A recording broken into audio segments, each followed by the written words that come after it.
All right, so here's a question for the audience. Who in your life, okay, if you're someone who gives life advice, who in your life would you take seriously if they told you you're not qualified to give advice on that? Like, if you give advice on relationships, right?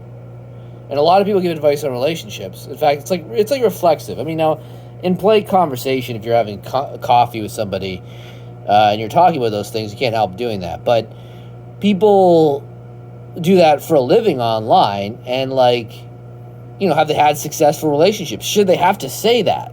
Like, that they're in a successful relationship? Or if their advice just sounds good, is that enough? If it seems logical, is that sufficient? What about people? A lot of people give advice on psychological topics, mental health topics. It's funny that people with mental health problems seem to be more willing to give life advice on mental health issues than people who live a sort of stable, what would be considered a stable existence. Is that interesting? I find that interesting. So who in your life would have to give you advice and go, you're not qualified to speak on that subject? Now, conversely, if they said you are qualified to speak on that subject, would you feel obligated to speak on that subject? Would you feel, holy shit, I actually am qualified to speak on that subject? And would that be a product of faith? Respect for the individual? What would they have to do to prove that they were qualified to say that?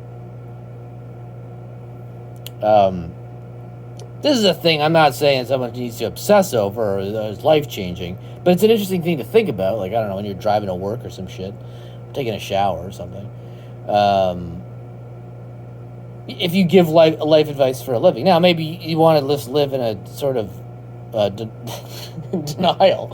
You want to just not ever broach that question. But it's interesting. It's an interesting question to me. Like in our culture, someone's qualified, let's say if they have like a degree in something. So they're qualified to speak on like psychology if they have a degree. Now, if they practiced it for years and years and years, that to me gives them more legitimacy. And also just people who've lived a long time who have practical tips that they've applied. How long would you do a practice before you gave advice for someone else to do it or to try it? What would be indicative of a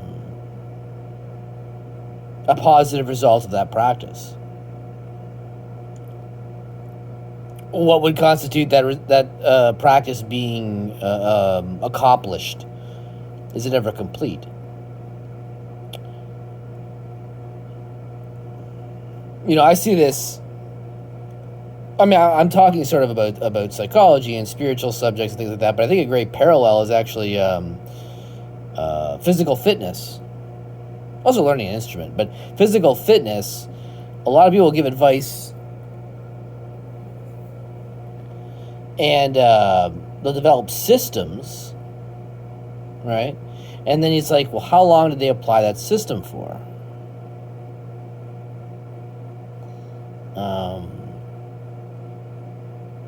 What results have they got? Do they even list it? Is it enough if the person just sounds like they know what they're talking about? Is that enough? Is that sufficient? Is that faith? What's faith?